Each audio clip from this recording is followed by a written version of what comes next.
Dude, what can I say, man? The chap 970 blew my mind. I mean, Odin. I don't think Odin knows. I think Odin knows how to make flashbacks characters just one of your favorite characters. If you guys don't know, Corazon is like in my top 5 favorite characters of the whole series. Literally, Oda's the king of making flashback characters. So awesome, it's insane.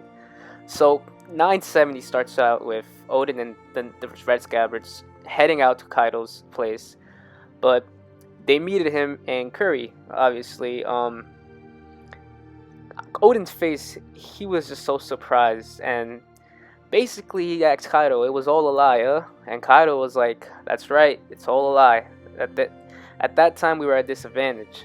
See, the thing is if Odin would have attacked Kaido at that time he arrived at Wano, he would have had so much influence and so much more power, manpower to be exact, that it would have been unfair for Kaido and Orochi, and they probably would have lost, even though they're monsters themselves.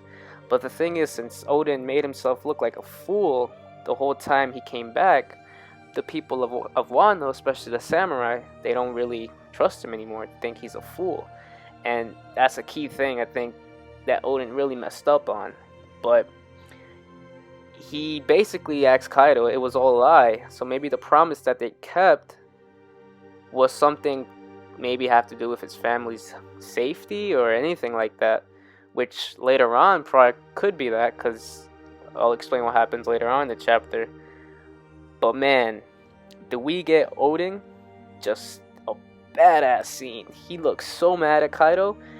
All of the Kaido's men just comes running at Odin, and you could see Odin just slash through them with Conqueror's Haki all over the screen, man. And then the next the next panel, bro. The next panel. Oh my god. We get all the Red Scabbards going to attack Kaido's men, and then boom. We also get Lord Yasui. He talks to Otoki, and he asks him. He tells her, "Be ready, prepare yourself if Odin is beaten." So basically, confirmation that Toki possibly could see the future, and she knew Odin was gonna get beaten. So a way for her to use her ability. Now we get Odin attacking all the men, and then we get the shinobi, the old lady, actually help Odin out, and this was pretty awesome to see her help and to see all the Red Scabbards. We see Inarashi fighting with all the other characters, and we see Kaido, man. We see Kaido all over, flying around the dragon form, and then we see Queen and King. They're overwhelming. They're overwhelming power. They are really strong. So you can see that it was pretty an unfair fight, but the Red Scabbards at the end of the day couldn't beat Queen and couldn't beat King. And Odin, man. Odin, Nitoryu. And then, boom, Togen Tsuka. Oh my god, bro. Kaido, the world's strongest creature. The world's strongest creature got sliced in.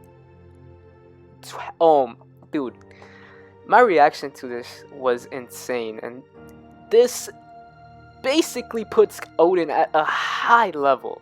I mean, he's probably not Yonko level, but he's probably damn near close to Yonko level, in my opinion, or probably even Yonko level. If you're able to give the only scar to Kaido, the world's strongest creature, then you're on a next level.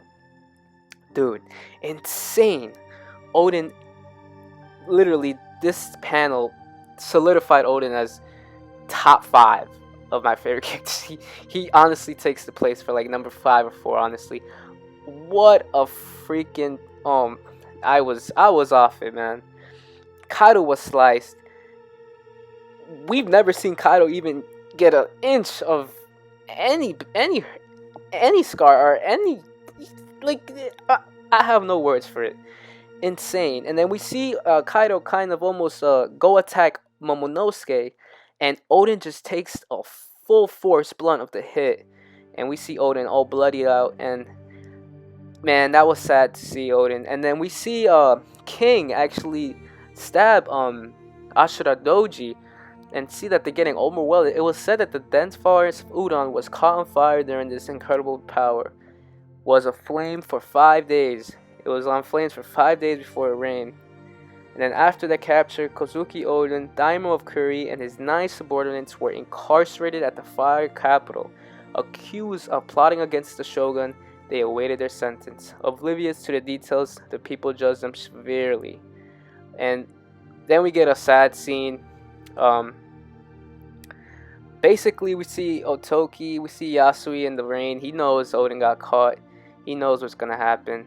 And the last scene we get is it's them in the incarcerated. We see all the 9 scabbards. It says the 10 Maleficent samurais are going to be executed in 3 days by being boiled alive in a pot. And we see Odin there sitting. He looks mad. He looks disappointed. And man, what can I say? Well, we know that the 9 scabbards, they survived. We know it survived. So next chapter, it could be that Odin sacrifices himself. He basically takes the blame. He basically tells them, leave my men alone, take me instead. And I feel like that's why Inuarashi, Nekomamushi, they always say, oh, Odin saved my life. Odin did this. Odin is my savior. I feel like next chapter we're gonna see how Odin progressed as a character, being that reckless, whatever, he doesn't care, to that person of humbleness, of taking sacrifices. I think we're really gonna see the true nature of Odin. The character progression is gonna be insane. Next chapter, man, it's gonna be emotional. I think next chapter is definitely the last chapter of this flashback, and we're gonna see Odin's death, as well as the promise that Kaido kept. I think we're gonna find out next chapter. It's too bad that if there's a break next week, but wow, what a chapter, man. I can't describe the mixed emotions I felt this chapter. I think Odin did an amazing job showing the fights. He did an amazing job showing the anger in Odin's eyes. It was insane. I can't wait till this gets animated in anime. I hope they kill it. That's all I got for today, guys. I'm out. Peace.